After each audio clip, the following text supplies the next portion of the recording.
कहानी की शुरुआत में हम मैडी नाम की एक लड़की को देखते हैं जो कि जवान थी, लेकिन उसकी नाक बचपन से ही लंबी होती है और उसे अपनी नाक बिल्कुल भी पसंद नहीं थी। आज मैडी के ऑफिस वालों ने एक पार्टी रखी थी जिसमें मैडी भी पार्टी में आई थी। आते ही मैडी को पीने के लिए ड्रिंक दी जाती है, मगर लंबी नाक वाली मैडी के लिए बड़े गिलास में पीना ड्रिंक मुश्किल था, इसलिए वो छोटे गिलास में ड्रिंक लाने को बोलती है ताकि वो आराम से पी सके। लेकिन पार्टी में सभी लोग उसका मजाक उड़ाते हैं और उसे बड़े गिलास में ही ड्रिंक करने को बोलते हैं। मैडी जैसे ही ड्रिंक पीने लगती है तो कैट नाम की लड़की उसे जानबूझकर टकराती है। कैट मैडी की बॉस होती है। जब भी कैट को मौका मिलता था तो मैडी का मजाक उड़ाती थी, लेकिन मैडी उसके ऐसे मजाक को नज़रअंदाज कर देती थी। लेकिन कभी कभी मैडी बहुत ज़्यादा दुखी हो जाती है। अगली सुबह मैडी अपने बड़ी बहन के घर आई थी और उसकी बड़ी बहन का नाम जैमी होता है। जब भी मैडी बहुत ज़्यादा उदास होती है तो वह अपनी बड़ी बहन जैमी के घर आ जाती थी। उसकी बड़ी बहन जैमी कहती है, तुम बहुत खूबसूरत हो, अगर तुम अपनी नाक का इलाज कराना चाहती हो तो मैं एक सस्ते सर्जन को जानती हूँ।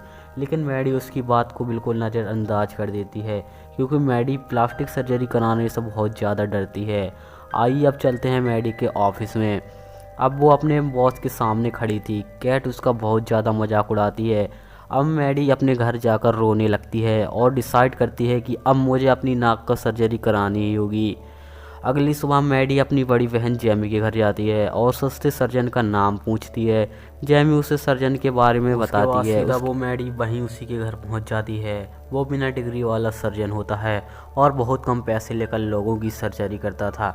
वह मैडी की नाक जांच कर कहता है कि मैं तुम्हारी नाक को ठीक कर दूंगा, आज रात को ही तुम मेरे पास आ जाना।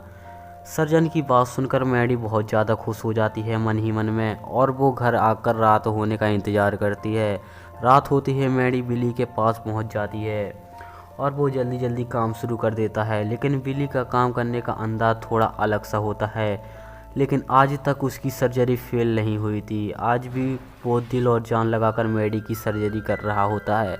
लेकिन इसी दौरान वहाँ दो बदमाश आ जाते हैं। जरासर बिली को नशा करने की आदत थी और वो इसी की आदत के चलते बहुत लोगों का कर्जदार हो गया था।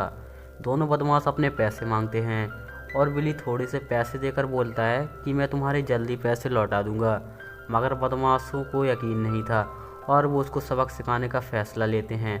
अब पहला बदमाश कपड़ा उठाकर मैडी की शक्ल देखता है और दूसरे बदमाश को बोलता है, जब तक तुम इसको मारो मैं इसकी सर्जरी करता हूँ। अब वो पहला बदमाश मैडी की नाक काट देता है। जरा सा दोनों बदमाश बिली को सबक सिखाना चाहते थे कि वो उनके पैसे लौटा दे। उनके जाने के बाद बिली अपने आप को संभालता है। फिर वो जल्दी जल्दी मैडी को देखता है। उसे लगता है कि मैडी की जान को खतरा है, उसे सभी लोग उसी पर शक करेंगे। बिली वहाँ से जल्दी से भाग जाता है। अगले दिन भी मैडी वहीं बेहोश पड़ी रहती है। थोड़ी देर बाद उसे होश आता है और वो होश में आकर बार बार बिली को पुकारती है। लेकिन बिली तो यहाँ से कब का भाग चुका है। बिली को ढूंढते ढूंढते जैसे उसकी नज़र एक आईने में पड़ती है तो वो अपनी कटी नाक देखकर उसके तोते उड़ जाते हैं। अब वो किसी तरह अपने चेहरे पर पट्टी बांधकर अपने घर आती है। घर में उसकी दोस्त मिलती है और वो उससे मदद मांगती है। मदद करने के चक्कर में भाई उसकी दोस्त उससे चले जाने को बोलती है क्योंकि उसकी दोस्त उसका चेहरा भी नहीं देखना चाहती थी। मैडी उसे समझाने की कोशिश करती है कि मुझे तुम्हारी ज़रूरत है, लेकिन उसकी दोस्त उसके ऊपर प्लेट फेंक कर मारती है।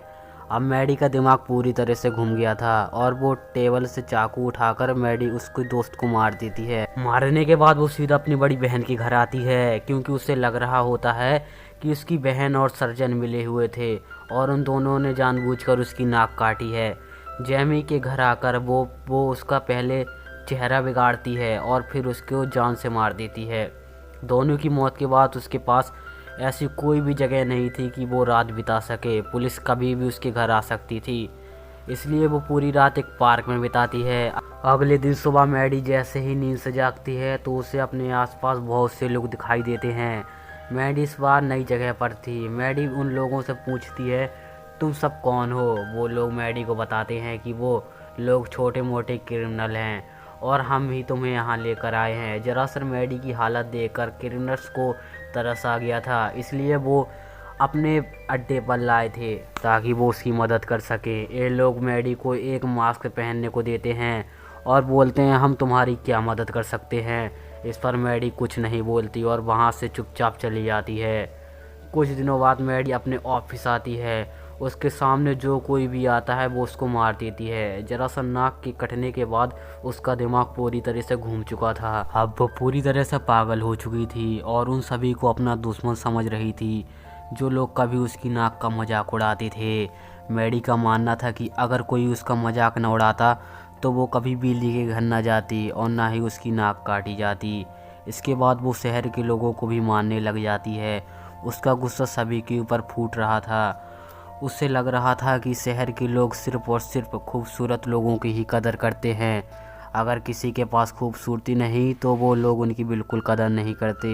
वो खूबसूरत लड़कियों को इतना बदसूरत बना देती थी कि वो खुद ही खुद की जान ले लेती थी। अब मैडी को लोगों का मानने का नशा सा हो गया था। अब लोगों को तड़पते देखकर मैडी को मज़ा आने लग गया था। एक दिन मैडी की बॉस और उसके दोस्त जंगल में पार्टी करने गए थे। देखते ही देखते मैडी भी यहाँ अपना खेल शुरू कर देती है और वो कैट की एक सहेली को मार देती है।